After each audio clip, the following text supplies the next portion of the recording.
ನಿಮ್ಮದೇ ಆಗಿರ್ತಕ್ಕಂಥ YouTube channel study with ಪರಶುರಾಮ್ಗೆ ಸ್ವಾಗತ ಅಂತ ಹೇಳ್ತಾ HSTR 2026ರ ನೇಮಕಾತಿ ಬಗ್ಗೆ ಒಂದಿಷ್ಟು ಮಾಹಿತಿಯನ್ನು ನಾನು ನಿಮಗೆ ಕೊಡ್ತಾ ಇದ್ದೀನಿ. ಸೊ ಫಸ್ಟ್ ಆಫ್ ಆಲ್ ಹೇಳಬೇಕಂತಂದರೆ 6,000 HSTR ಹುದ್ದೆಗಳಿಗೆ ನೇಮಕಾತಿಯನ್ನು ನಡೀತಾ ಇದೆ. ಓಕೆ, ಸೊ ಇಲ್ಲಿ ನಾವು ಎರಡು ಆಯ್ಕೆಗಳನ್ನು ಕೊಡ್ತಾ ಇದ್ದೀವಿ. ಯಾಕಂದರೆ ಎರಡೂ ಆಯ್ಕೆಗಳು ಏನಿದಾವೆ ಅಂತಂದರೆ ಯಾವ ಬೇಕಾದ ಆಯ್ಕೆ ಏನಾಗ್ಬೋದು, ಅದು ಸಂಭವಿಸಬಹುದು. ಆಯ್ಕೆ 1, ಆಯ್ಕೆ 2. ಎಸ್, ಆಯ್ಕೆ 1ರಲ್ಲಿ ಏನಿದೆ ಅಂದರೆ 2016ರಲ್ಲಿ ಈಗಾಗಲೇ C&R ಏನಾಗಿದೆ ಅಂತಂದರೆ ಮಾಡಿದ್ದಾರೆ. ಕೆಡರ್ ಆ್ಯಂಡ್ ರಿಕ್ರೂಟ್ಮೆಂಟ್ ರೂಲ್ಸ್ ಅಂತ ಕರೀತಾರೆ, ವೃಂದ ಮತ್ತು ನೇಮಕಾತಿ ನಿಯಮಗಳು.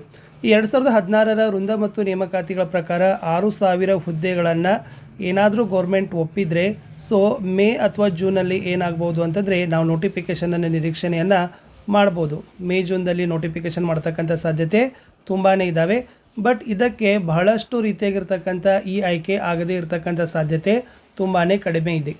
ಏಕೆಂದರೆ ಈ ಕಾಮರ್ಸ್ ಆಗಿರ್ಬೋದು ಮತ್ತು ಎಂಜಿನಿಯರಿಂಗ್ ಆಗಿರ್ಬೋದು, ಓಕೆ, ಈ ಸೆಕ್ಷನ್ದಿಂದ ಬಂದಿರತಕ್ಕಂಥ BEd ಮಾಡಿರ್ತಕ್ಕಂಥ ವಿದ್ಯಾರ್ಥಿಗಳಿಗೆ ವೃಂದ ಮತ್ತು ನೇಮಕಾತಿ ನಿಯಮಗಳಲ್ಲಿ ಸ್ಥಾನವನ್ನು ಕೊಡಬೇಕು. ಓಕೆ, ಸೊ ಕಾಮರ್ಸ್ದಿಂದ ಬಂದಿರತಕ್ಕಂಥವ್ರಿಗೆ ಯಾವ ಪೋಸ್ಟನ್ನು ಅಸೈನ್ ಮಾಡಬೇಕು, ಆಮೇಲೆ ಎಂಜಿನಿಯರಿಂಗಿಂದ ಬಂದಿರತಕ್ಕಂಥದ್ದವರಿಗೆ ಅವರಿಗೆ ಯಾವ ಹುದ್ದೆಗಳನ್ನು ಕೊಡಬೇಕು ಅನ್ನೋದನ್ನು ಅವರು ವೃಂದ ಮತ್ತು ನೇಮಕಾತಿ ನಿಯಮಗಳನ್ನು 2016ರಲ್ಲಿ ಇಲ್ಲ, ನೆನಪಿರಲಿ. ಓಕೆ, ಕಾಮರ್ಸ್ ಮತ್ತು ಎಂಜಿನಿಯರಿಂಗ್ ಸೈಡ್ದಿಂದ ಬಂದು BEd ಮುಗಿಸಿದವರಿಗೆ 2016ರ ವೃಂದ ಮತ್ತು ನೇಮಕಾತಿಗಳಲ್ಲಿ ಅವರಿಗೆ ಆ ವಿದ್ಯಾರ್ಥಿಯ ಬಗ್ಗೆ ಹುದ್ದೆಗಳ ನಿಗದಿ ಇಲ್ಲ. ಸೊ ಹೀಗಾಗಿ ಸರ್ಕಾರದವರು ಏನು ಮಾಡ್ಬೋದು ಅಂತಂದರೆ 2016ರ ವೃಂದ ಮತ್ತು ನೇಮಕಾತಿ ನಿಯಮಗಳಿಗೆ ತಿದ್ದುಪಡಿಯನ್ನು ಬರ್ಬೋದು. ಸೊ C&R ಹೇಳ್ತಾ ಇದ್ದಾರೆ. ಯಾಕಂದರೆ 1 or 2 ವೀಕಲ್ಲಿ ವಿದಿನ್ ನಾವು 8 to 10 ಡೇಸಲ್ಲಿ ಏನಾಗ್ಬೋದು, ಒಂದು ಡ್ರಾಫ್ಟ್ ಆಗಿರ್ತಕ್ಕಂಥ ಕರಡು ವೃಂದ ಮತ್ತು ನೇಮಕಾತಿ ನಿಯಮಗಳು ಬರ್ಬೋದು.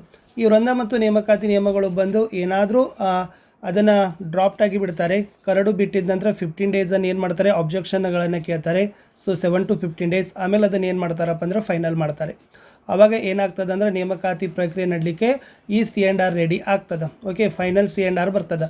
ಆವಾಗ ಫೈನಲ್ C&R ಬಂದ ಕೂಡಲೇ ನಾವೇನು ಮಾಡ್ಬೋದು ಅಂತಂದರೆ 6,000 ಹುದ್ದೆಗಳಿಗೆ, ಇದೇನು ಭಾಳ ದೊಡ್ಡದು ಕೆಲಸ ಅಲ್ಲ. 1 ಮಂತ್ ಏನಾಗ್ಬೋದು, ಭಾಳ ಮುಂದೆ ಹೋಗ್ಬೋದು ಅಷ್ಟೇ. 1 ಮಂತ್ 1 or 2 ಮಂತ್. ಯಾಕಂದರೆ ಭಾಳಷ್ಟು ಅಬ್ಜೆಕ್ಷನ್ಸ್ಗಳನ್ನ ಹೋದ ನಂತರ ಸರ್ಕಾರದನ್ನೆಲ್ಲ ಏನು ಮಾಡ್ತದೆ, ಅಬ್ಜೆಕ್ಷನ್ಸ್ಗಳನ್ನ ಅಟೆಂಡ್ ಮಾಡ್ತಾರೆ. ಅಂದರೆ ಕಾಮರ್ಸ್ ಸೆಕ್ಷನ್ದಿಂದ ಆಗಿರ್ಬೋದು, BE ಸೆಕ್ಷನ್ದಿಂದ ಬಂದಿರತಕ್ಕಂಥವ್ರಿಗೆ, ಇಂಜಿನಿಯರಿಂಗ್ ಸೆಕ್ಷನ್ದಿಂದ ಯಾವೆಲ್ಲ ವೃಂದಗಳಿಗನ್ನು ಕೊಡಬೇಕು, ಯಾವ ಹುದ್ದೆಗಳಿಗೆ ಅವ್ರಿಗೆ ಅಸೈನ್ ಮಾಡಬೇಕು ಅನ್ನೋದನ್ನು ಎಲ್ಲ ಮಾಹಿತಿಯನ್ನು ಏನು ಮಾಡಬೇಕಾಗ್ತದೆ, ಫೈನಲೈಸ್ ಮಾಡಬೇಕಾಗ್ತದೆ. ಸೊ ಆ ಪರ್ಪಸ್ ಏನಾಗೋದಂದ್ರೆ ಇದೇ ಆಯ್ಕೆ ಬರ್ತಕ್ಕಂಥ ಸಾಧ್ಯತೆ ತುಂಬ ಇದ್ದಾವೆ. ಆಮೇಲೆ ಇತ್ತೀಚೆಗೆ ಇನ್ನೊಂದು ಏನು ಹೇಳ್ತಾ ಇದೆ ಅಂದರೆ SEPಯನ್ನು ಜಾರಿಗೆ ಮಾಡ್ತಾ ಇದ್ದಾರೆ. Okay, state education policy, SEP. ಈ ರಾಜ್ಯ ಶಿಕ್ಷಣ ನೀತಿಯ ಪ್ರಕಾರ ಏನಾಗ್ಬೋದು ಅಂತಂದರೆ ವಿಶೇಷವಾಗಿ 9ರಿಂದ 12 ರಾಜ್ಯ ಶಿಕ್ಷಣ ನೀತಿ 9ರಿಂದ 12ಕ್ಕೆ ಹೈಸ್ಕೂಲ್ ಅಂತ ಪರಿಗಣನೆ ಮಾಡ್ತಾ ಇದ್ದಾರೆ. ಓಕೆ, ಸೊ 9ರಿಂದ 12ಕ್ಕೆ ಹೈಸ್ಕೂಲ್ ಅಂತ ಪರಿಗಣನೆ ಮಾಡ್ತಾ ಇರೋದ್ರಿಂದ ಸೊ ಈ ನೇಮಕಾತಿ ನಿಯಮಗಳಲ್ಲಿ ಸೊ ಈ ಪೋಸ್ಟ್ಗಳಿಗೆ PG ಮ್ಯಾಂಡೇಟರಿ ಮಾಡ್ತಾರೆ. ನೆನಪಿರಲಿ, PG ಕಡ್ಡಾಯ ಮಾಡ್ತಾರೆ. ಯಾವಾಗ ರಾಜ್ಯ ಶಿಕ್ಷಣ ನೀತಿಯನ್ನು ಕರ್ನಾಟಕದಲ್ಲಿ ಜಾರಿ ಮಾಡಿ ಆ ಆಯೋಗದ ವರದಿಯನ್ನು ಒಪ್ಪಿಕೊಂಡಿದ್ರೆ ಸೊ 9ರಿಂದ 12 ಹೈಸ್ಕೂಲ್ ಅಂತ ಹೇಳ್ತಾರೆ. ಅಲ್ಲಿರ್ತಕ್ಕಂಥ ಹುದ್ದೆಗಳಿಗೆ ಕಂಪಲ್ಸರಿ PGಯನ್ನು ಏನು ಮಾಡ್ತಾರೆ ಅಂದರೆ ಕಡ್ಡಾಯವನ್ನು ಮಾಡ್ತಾರೆ. ಸೊ ಇದು ಕೂಡ ಆಗ್ತಕ್ಕಂಥ ಸಾಧ್ಯತೆ ತುಂಬಾ ಇದ್ದಾವೆ. ಯಾಕೆಂದರೆ ಇಂದು ನಡೆದಿರ್ತಕ್ಕಂಥ 7/5/2026ರ ಒಂದು ಕ್ಯಾಬಿನೆಟಲ್ಲಿ ಏನಾಗ್ತಾ ಇದೆ, ಅದು ವಿಚಾರವನ್ನು ಮಂಡನೆಗೆ ಬರ್ತಾ ಇದೆ. ಇನ್ ಕೇಸ್ ಏನಾದರೂ ಗ್ರೀನ್ ಸಿಗ್ನಲ್ ಕೊಟ್ಟರೆ ಈ ರಾಜ್ಯ ಶಿಕ್ಷಣ ನೀತಿ ಆಯೋಗದ ಶಿಫಾರಸುಗಳನ್ನು ಯಥಾವತ್ತಾಗಿ ಜಾರಿ ಮಾಡಿದರೆ ಸೊ ಖಂಡಿತವಾಗಿ ಹೈಸ್ಕೂಲ್ನಲ್ಲಿರ್ತಕ್ಕಂಥ 9 to 12 ಏನಾಗ್ತದೆ, ಹೈಸ್ಕೂಲ್ ಆಗ್ತದೆ, PU ಕಾಲೇಜ್ ಹೋಗ್ತದೆ. ಆವಾಗ ನೇಮಕಾತಿ ನಿಯಮಗಳಲ್ಲಿ ಕಂಪಲ್ಸರಿ BA BEd ಅಂತ ಏನು ಕರಿತಾ ಇದ್ರಲ್ಲ, ಅದು ಏನಾಗ್ತದಪ್ಪ ಅಂದ್ರೆ MA BEd ಅಂತ ಬರ್ತದೆ. ಓಕೆ, ಸೊ ಕಂಪಲ್ಸರಿ PGಯನ್ನು ಏನು ಮಾಡ್ತಾರೆ ಅಂದರೆ ರಿಕ್ವೈರ್ ಮಾಡ್ತಾರೆ. 2 ಆಯ್ಕೆಗಳು ನಿಮ್ಮ ಮುಂದೆ ನಾನು ಕೊಡ್ತಾ ಇದ್ದೀನಿ. ಫಸ್ಟ್ ಆಫ್ ಆಲ್ C&R ಏನಾಗ್ಬೋದು, ಚೇಂಜ್ ಆಗ್ತಕ್ಕಂಥ ಸಾಧ್ಯತೆ ತುಂಬಾ ಇದ್ದಾವೆ. ಸೆಕೆಂಡ್, SEP ಜಾರಿಗೆ ಬಂತಂದರೆ ಕಂಪಲ್ಸರಿ ಏನಾಗ್ತದಪ್ಪ ಅಂತಂದರೆ PGಯನ್ನು ರಿಕ್ವೈರ್ ಮಾಡ್ತಾರೆ. ಸೊ ಯಾರೆಲ್ಲ ಒಂದು ಅಸ್ಪಿರೆಂಟ್ಸ್ ಇದ್ರಿ ದಯಮಾಡಿ ಇದನ್ನು ಕೂಡ ನೋಡ್ಕೊಡ್ರಿ. ಮತ್ತು ನೀವೇನಾದರೂ GPSTR PSTRಗೆ ಎಲಿಜಿಬಲ್ ಇತ್ತಂದರೆ ಅದನ್ನು ಕೂಡ ನೋಡ್ಕೊಡ್ರಿ. FDA SDAಗಳನ್ನು ಕಾಮನ್ ಎಕ್ಸಾಮ್ ಮಾಡ್ತಾ ಇದ್ದಾರೆ, ಅದಕ್ಕೂ ಕೂಡ ಇರಲಿ. ಯಾರ್ದು PG ಇಲ್ಲಲ್ಲ, PG ಮಾಡ್ಕೊಳ್ಳಿಕ್ಕೆ ಪ್ರಯತ್ನವನ್ನು ಪಡಿ. ಯಾಕೆಂದರೆ ಯಾವಾಗ ಇದು ಚೇಂಜ್ ಆಗ್ತದೆ ಅಂತಕ್ಕಂಥದ್ದನ್ನು ಹೇಳಲಿಕ್ಕೇ ಬರೋದಿಲ್ಲ. ಯಾಕಂದರೆ ನಿಯಮಗಳು ಹಾಗೇ ಇರ್ತವೆ. ವೃಂದ ಮತ್ತು ನೇಮಕಾತಿ ನಿಯಮಗಳಾಗಿರ್ಬೋದು, ಪದೇ ಪದೇ ಶಿಕ್ಷಣ ನೀತಿ ಆಯೋಗಗಳನ್ನು ಸಲಹೆ ಶಿಫಾರಸುಗಳನ್ನು ಸರ್ಕಾರ ಏನು ಮಾಡ್ತಾ ಇದೆ, ಅಂಗೀಕಾರವನ್ನು ಮಾಡ್ತಾ ಇರೋದ್ರಿಂದ ಸೊ ಇದನ್ನು ಯಾರೂ ಕನಸು ಮನಸ್ಸಿನಲ್ಲಿರಲಿಲ್ಲ. 9ರಿಂದ 12 ಹೈಸ್ಕೂಲ್ ಅಂತ ಕರೀತಾರೆ ಅಂದರೆ ಅದು ಕೂಡ ಆಗಲಿಕ್ಕೆ ಕ್ಷಣಗಣನೆ ಬರ್ತಾ ಇದೆ. ನೆಕ್ಸ್ಟ್ ಅದನ್ನು ಕೂಡ ಏನಾಗ್ತದೆ, BA BEd ಪದವಿ ಪೂರ್ವ PU ಉಪನ್ಯಾಸಕರೇ ಹೋಗ್ತಾರೆ. ಸೊ ಅಲ್ಲೇ ಏನಾಗ್ತಾರೆ ಅಂದರೆ PGT. ಓಕೆ, ಅಂದರೆ ಸ್ನಾತಕೋತ್ತರ ಪದವೀಧರ ಶಿಕ್ಷಕರು. ಸೊ ಜಸ್ಟ್ ಇಷ್ಟೇ ಮಾತ್ರ ಬಂತದು. PST primary school teachers recruitment, GPSTR graduate primary school teachers ಆಗಿರ್ಬೋದು.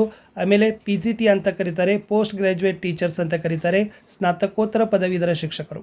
ಓಕೆ, ಪ್ರಾಥಮಿಕ ಶಾಲಾ ಶಿಕ್ಷಕರು, ಪದವೀಧರ ಪ್ರಾಥಮಿಕ ಶಾಲಾ ಶಿಕ್ಷಕರು, ಸ್ನಾತಕೋತ್ತರ ಪದವೀಧರ ಶಿಕ್ಷಕರು. ಸೊ ಈ ತನ್ನಾಗಿರ್ತಕ್ಕಂಥದ್ದು PST, GPT, PGT ಅಂತಕ್ಕದ್ದನ್ನು ಬರ್ತಕ್ಕಂಥ ಸಾಧ್ಯತೆ ನಿಚ್ಚಳವಾಗಿದೆ. ಸೊ ಇಷ್ಟು 6,000 ಹುದ್ದೆಗಳಿಗೆ ತಕ್ಕಂತೆ ನಾನು ನಿಮಗೆ HSTRನ ರಿಕ್ರೂಟ್ಮೆಂಟ್ ಬಗ್ಗೆ ಹೇಳಿದ್ದೀನಿ. ಖಂಡಿತವಾಗಿ ನೋಟಿಫಿಕೇಷನ್ ಆಗ್ತದೆ 1 or 2 ಮಂತಲ್ಲಿ. ಸ್ವಲ್ಪ ಏನಾಗ್ಬೋದು ಅಂತಂದರೆ ಡಿಲೇನೂ ಆಗ್ಬೋದು. ಇನ್ ಕೇಸ್ ಭಾಳ ಚುರುಕಾತಂದ್ರೆ ಆಡಳಿತದಲ್ಲಿ ಬೇಗನೆ ಕೂಡ ಬರ್ತಕ್ಕಂಥ ಸಾಧ್ಯತೆ ತುಂಬಾ ಇದ್ದಾವೆ. ಒಟ್ಟಾರೆ ಸ್ವಲ್ಪ HSTRಲ್ಲಿ ಹೊಸದಿದೆ. ಸೊ ಖಂಡಿತವಾಗಿ ನಾವೆಲ್ಲ ಅದನ್ನು ವೇಟ್ ಮಾಡೋಣ, ಏನಿದೆ ಅನ್ನೋದನ್ನು ನಾವು ಸ್ವಾಗತವನ್ನು ಮಾಡ್ಕೊಳ್ಳೋಣ. ಬದಲಾವಣೆ ಆಗ್ತಕ್ಕಂಥ ನಿಯಮಗಳಿಗೆ ನಾವೆಲ್ಲರೂ ಕೂಡ ಒಂದುಗೂಡಿ ಅವುಗಳನ್ನು ಅಳವಡಿಸಿಕೊಳ್ಳಿಕ್ಕೆ ನಾವು ಪ್ರಯತ್ನವನ್ನು ಪಡೋಣ ಅಂತ ಹೇಳ್ತಾ, ಯಾರೆಲ್ಲ ಓದ್ತಾ ಇದ್ದೀರಿ ಚೆನ್ನಾಗಿ ಓದಿ, ಯಾವಾಗ ಬೇಕಾದಾಗ ಅಧಿಸೂಚನೆಗಳು ಔಟ್ ಆಗ್ತಕ್ಕಂಥ ಸಾಧ್ಯತೆಗಳಿದ್ದಾವೆ ಅಂತ ಇನ್ನೊಂದು ಸಾರಿ ಹೇಳ್ತಾ, ಸೊ ಇಲ್ಲಿವರೆಗೆ ವಿಡಿಯೋ ವಾಚ್ ಮಾಡಿದ್ದಕ್ಕೆ ಧನ್ಯವಾದಗಳು. Have a nice day. Bye.